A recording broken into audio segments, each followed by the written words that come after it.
ألا من كنت مولاه فهذا علي مولاه. اللهم وال من والاه وعاد من عاداه.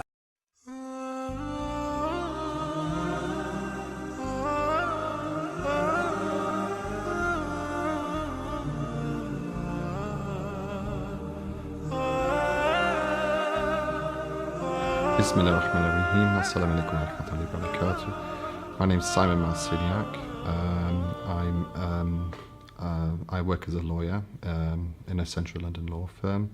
I live in northeast London, and I've been a Muslim for approximately just over 5 years now. I first heard about Ashura through, the friend who introduced me to Islam in the first place. It's somebody I used to work with, and when he was introducing me to the principles of Islam, he also mentioned as a separate subject the story of Imam Hussein, the story of Ashura. It wasn't really the reason. It wasn't really. I would say it wasn't really a factor behind my conversion. It wasn't at the forefront of my thinking, but it's a sort of a feeling I think that developed over time. I suppose my first real contact with the story was when I went to Lebanon in 2010, which was shortly before I converted. I went with my friend to the Bekaa Valley to Baalbek. It was actually to see the Roman ruins there, but we stumbled upon the shrine of the daughter of Imam Hussein, who Khawla alayhi salam. Obviously, it's quite an unreal event in many ways, because it's hard to understand how so soon after the Prophet came with the message of Islam, how there could have been this huge split between, on the one hand, this group who claimed to be Muslims, who claimed to be upholding the Islamic faith, and on the other hand, the family of the Prophet, who are proclaiming something completely different. And to have this confrontation in the way seemed a bit unreal to me, and it's something you can't really quite grasp when you hear it for the first time. I went to Karbala at the end of 2012 with a group. I didn't do the whole walk on that occasion. And in fact, I felt quite ill with gastroenteritis when I was in Najaf, so I couldn't really. So I stayed with a family friend for the week while the rest of the group travelled to Karbala, either by foot or by coach. And I thought I was never going to make it because I was stuck in Najaf. The roads were closed off, and there was no obvious way of me getting there. Because I was still recovering from illness at that time, I still really wanted to go and complete the journey. But through a friend of a friend of a friend, we managed to find this person who was travelling, who worked for the government, who could take me in a car through the various checkpoints.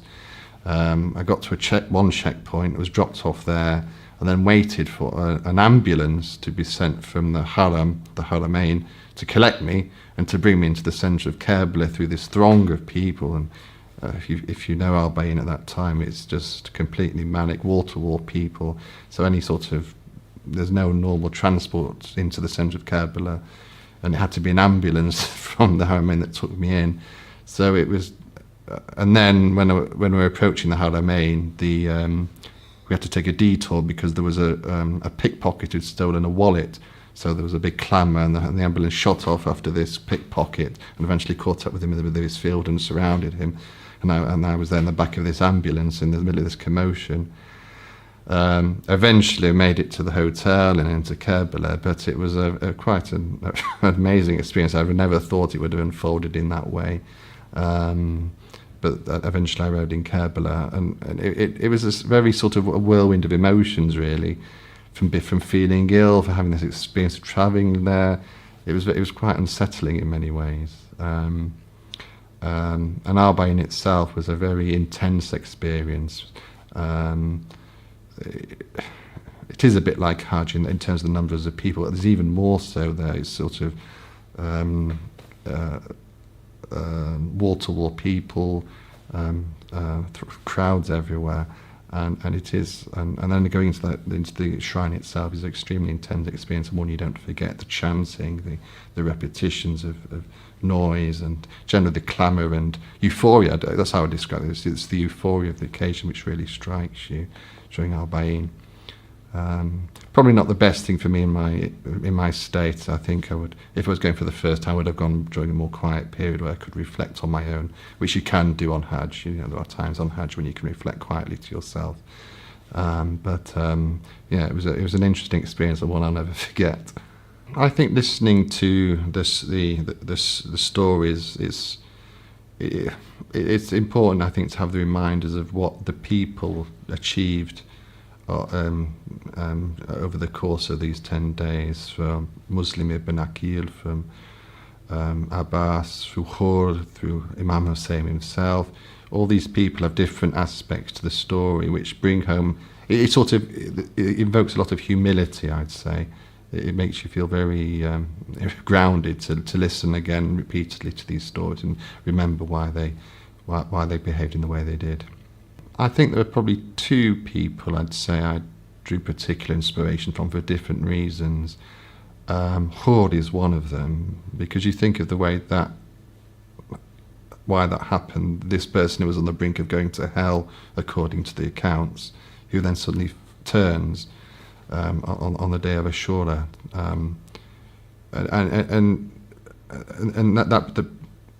that's a particular striking personality for me, because it shows that, particularly coming from a non-Muslim background, you look at the people around you, and you know that it just reminds you to give the benefit of the doubt all the time, to the nth degree, not to be judgmental about people, not to condemn people, even people who are against you, who are attacking your faith. It just reminds you that you know, there's a spark even in the most, well, from your point of view, corrupt person that could just turn them into something much better. That's one person I particularly admire, but an event which is very striking about Ashura. The other personage is Zainab, because one of the messages which I think tends to get forgotten about Karbala is it is about sort of transformation.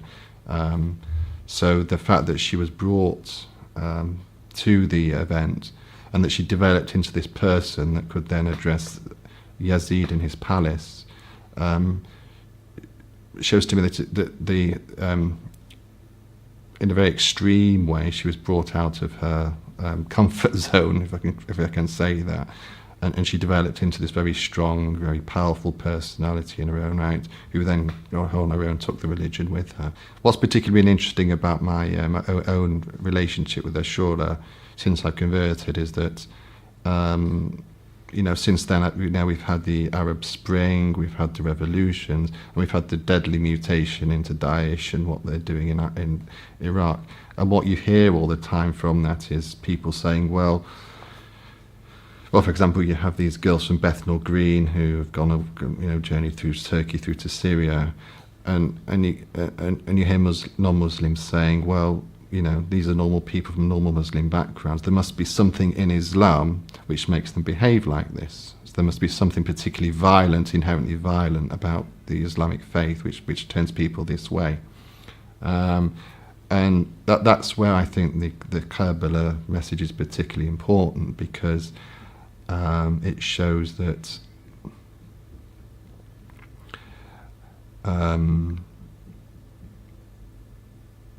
if Imam Hussein was on one side and Yazid was on another, they must have been fighting for two different things.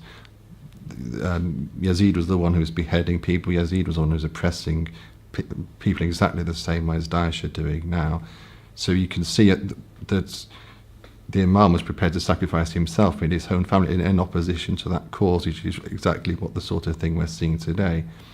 So from that point of view, the importance of the Karbala episode is to portray, particularly to non-Muslims, that what these barbarians are doing is nothing to do with Islam. There is an alternative version which the events of Ashura and the events of Karbala highlight, and so from that you build on that constantly see, well, look what it did to the women, look what it did to Zainab. That there is a version of Islam which promotes the rights of women, which promotes the interests of women, which promotes the development of the community and of individuals, and it's not about killing and slaying and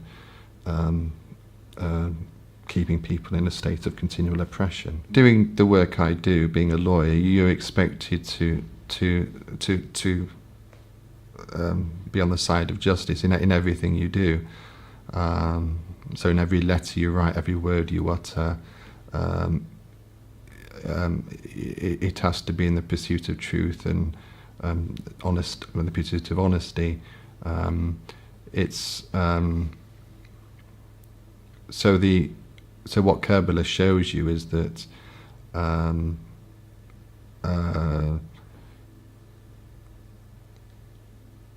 well, the pursuit of truth is something to die for. It's something you have to live. Every breath has to be in the pursuit of justice and the pursuit of fairness. And of course, there's a common humanity, of course, to Karbala as well. It's as Imam said at the end, towards the end of his life, he said, "Well, if you don't accept what I'm saying, if you hate me, at least behave like human beings." So there is a basic humanity to what Imam Hussein was projecting, which applies to everybody, not just Muslims, not just believers. And I think that is the fundamentals of Karbala, which we need to promote in our own lives. And it's something that struck me when I was in Karbala during Arba'in.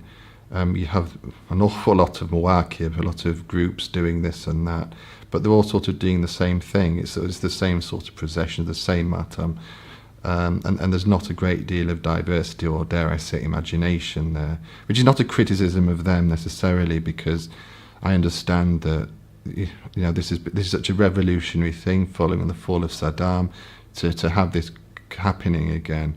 So you can see it's in its sort of infancy, if you like. But I was thinking when I was there, well, at some point you'd like to see some more imagination. So, for example, I was thinking it'd be nice to have a sort of a sound and light show, or a street artist recreations of the battle in the street, face painting. These sorts of things that are more common to Western culture, which you can see as something that would be a good thing to have in the commemorations there. As far as stuff here is concerned, yes, I think there is scope for being more diversified, by people using people's artistic skills more in the same way. Maybe creating a film, doing a film of aspects of the story would be a good idea. Plays, that sort of thing, would be good.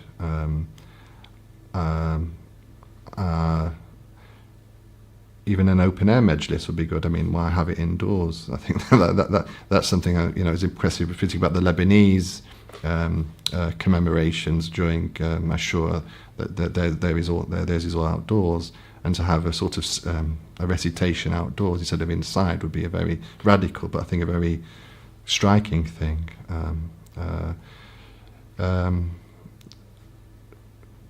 Books about the historical research is also an important thing. So if from the point of view academic study, I think more should be done into who the personalities were, where they came from, what the reasons for the battle, what happened afterwards.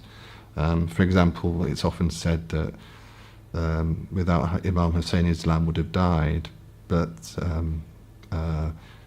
I think more needs to be done to explain, well, how did it sort of go from there? What was, after the battle, how did it survive? How was the memories? How was the practices revived in the community after that? I mean, to be honest, I'm not sure I do much preparation, but once I'm in it, I try and participate as much as I can. Even if I can't attend a lecture, I at least try and watch what I can online. And as I said earlier, just to reflect on the personalities there, and to get this sense of humility, at least through these 10 days. Even if I can't get out very much or do very much, I at least try and do that to